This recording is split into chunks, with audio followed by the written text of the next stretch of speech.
9월 24일 수요일 아침 8시 지나고 있습니다. YTN 라디오 김영수의 더 인터뷰 3부 이슈 더 인터뷰로 이어가겠습니다. 국민의힘 조직부총장 맡고 계신 강명구 의원이 지금 스튜디오에 나와 계십니다. 어서 오십시오. 반갑습니다. 강명구입니다. 네, 강명구 의원님. 이재명 대통령의 첫 유엔 총회 기조연설부터 잠깐 물어보겠습니다.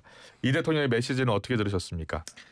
새벽 연설에서 가장 많이 언급된 게 END예요. 예. 이게 교류 관계 정상 비핵화 이 이니셔티브로 한반도 평화를 가져오겠다라고 얘기했는데 저는 조금 공허하게 들렸어요. 역대 모든 우리 정부들이 선언적 의미의 어떤 발표를 다 하셨거든요. 예. 그 이상도 그 이하도 아니었다. 저는 그렇게 보고 있습니다. 예.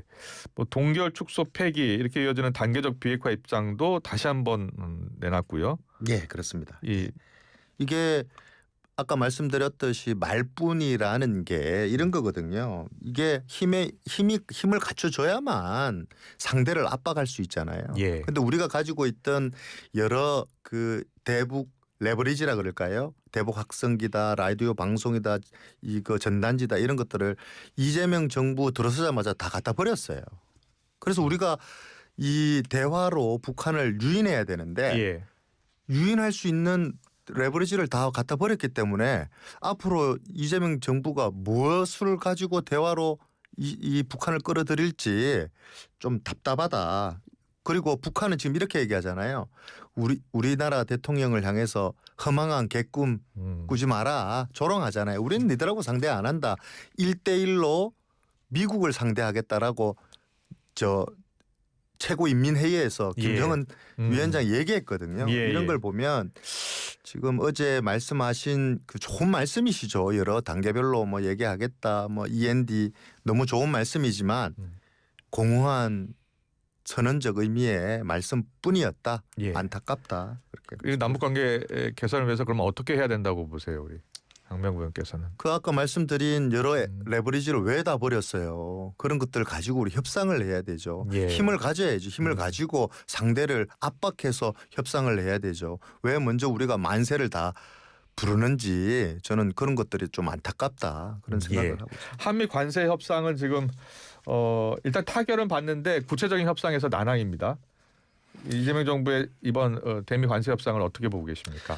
미국의 요구는 3,500달러 현금으로 3,500억 달러요? 500억 달러 대미 투자하라. 아니면 자동차 관세 25% 감수해라. 완전히 양자택일의 외통수에 걸린 것 같아요. 3,500달러라는 게 400조입니다. 예, 3,500억 달러가요. 이 400조인데 이게 외환 보유고의 80%를 차지하는 거예요. 예. 이거 다 찾아가지고 대미 투자하면은요, 우리는 금융위기. 그런데 이제 트럼프 정부가 그 3,500억 달러를 투자해달라고 요구하고 있는 건 아닌가요? 그러니까 그거를 예. 요구할 때에 요구할 때 이미 알았잖아요. 그러면 그거를 구두로 합의할 게 아니라 처음부터 우리가 이거는 차근차근 따져 물어가면서 예. 협상을 했었어야 되는데 먼저 구두로 이거를 합의를 했다는 거예요. 예. 지금 자동차 그 관세가 25% 매기고 있는 것이 지금 벌써 175일 6개월 이상 가고 있어요. 이렇게 되면 무슨 일이 벌어지느냐. 이거 빨리 타결 안 보잖아요. 자동차 부품 중소업체 그 밑에 하청업체들 완전히 그냥 목말라 죽습니다. 지금 저희가 그저께도 경산에도 갔었고 우리 구미도 마찬가지인데 예. 수출업체들은 지금 비상이에요. 그런데 지금 완전히 외통수에 걸려가지고요. 이러지도 못하고 저러지도 못하는 이런 상황에 지금 이 정부가 빠진 것 같아요. 그러니까 협상을 처음부터 실패했는데 예. 이 한미 정상회담 하고 오셔가지고 자아자찬했어요. 우리가 협상물을 만들 필요도 없을 조차도 대성공했다 그러셨는데 이게 협상 실패 거짓말한 게 대국민 상대로 이런 부분들을 질책 안 할 수 없고 이제부터라도 처음부터 차근차근 다시 시작한다는 마음으로 해나가야 되지 않겠냐 그런 생각을 하고 있습니다. 예.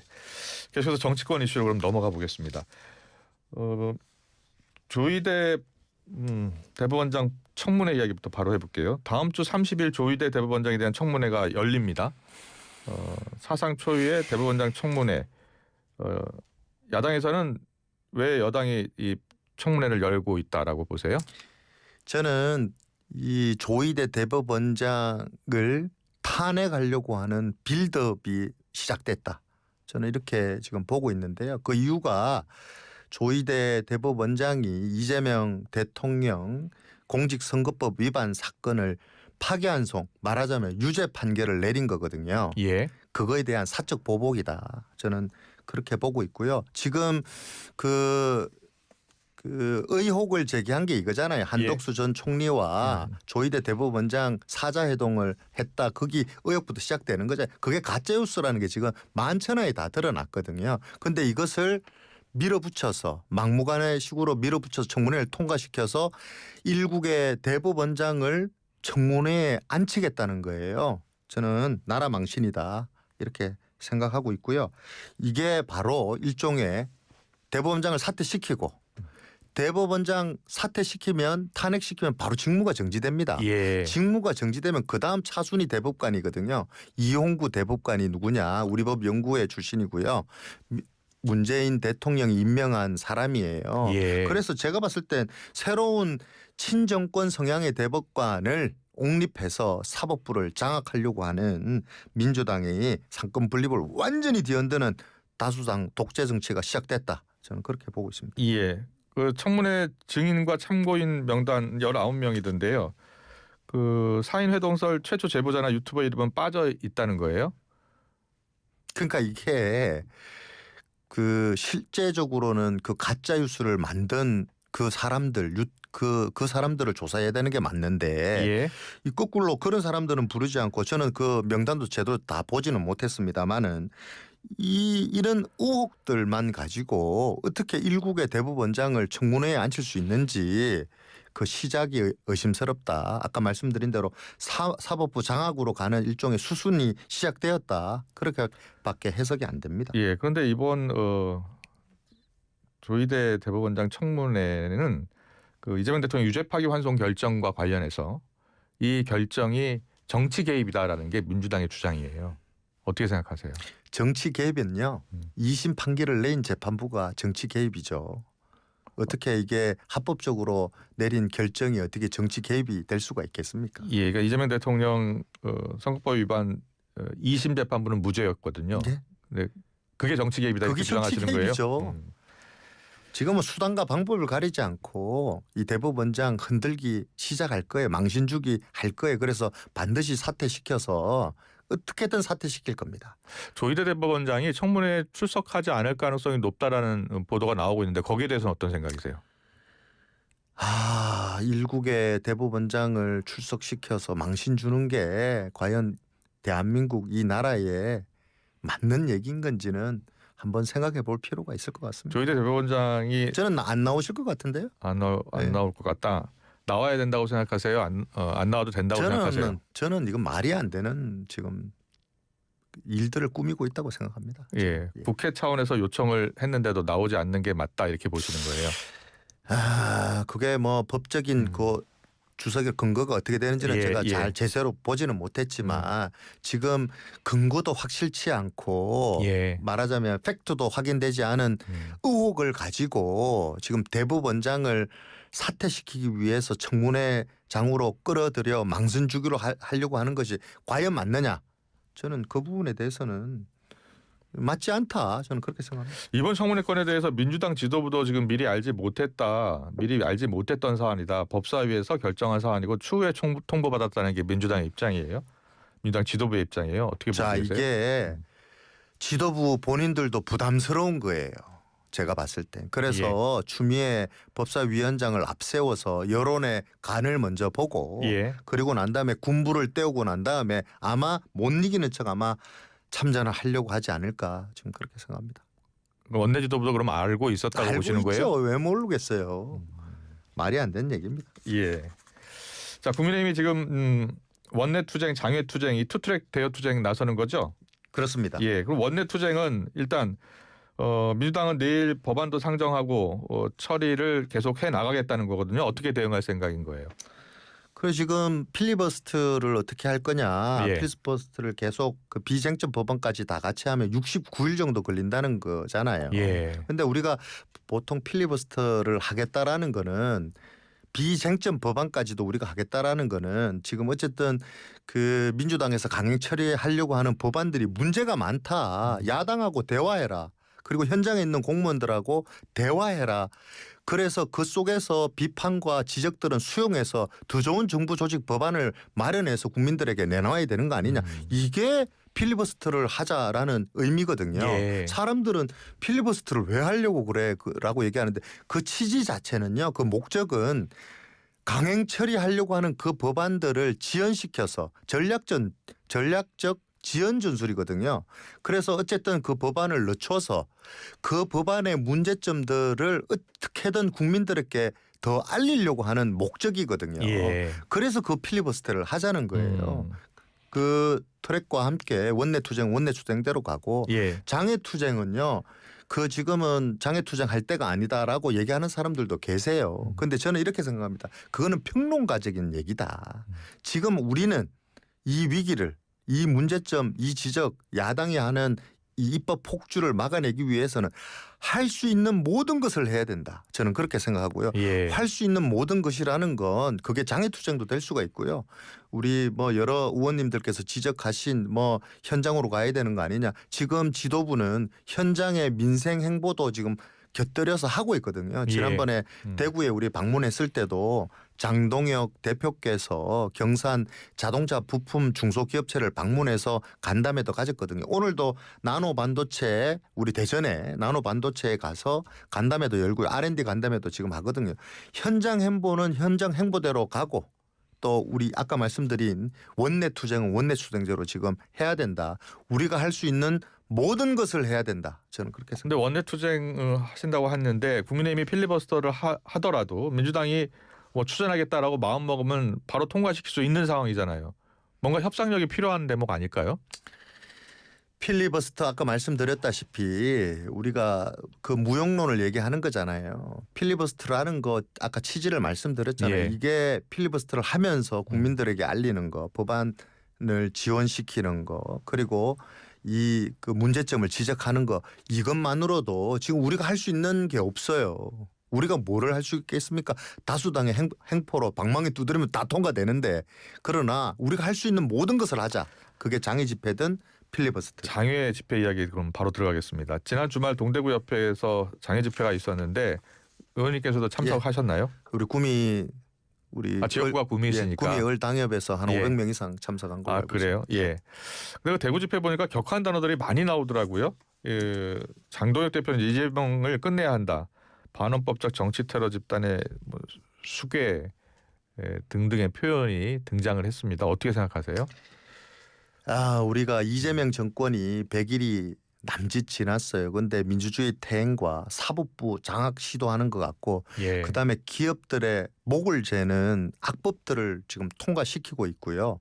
야당 말살 이 특검을 동원해서 야당 말살을 하고 있어요. 좋은 말이 나오겠습니까? 이게 민주주의 퇴행이 이게 앞뒤 가리지 않고 이렇게 예. 가고 있는데 이거 우리가 자시할 수가 없는 일들이고 행태들이에요. 민주주의가 무너지고 있어요.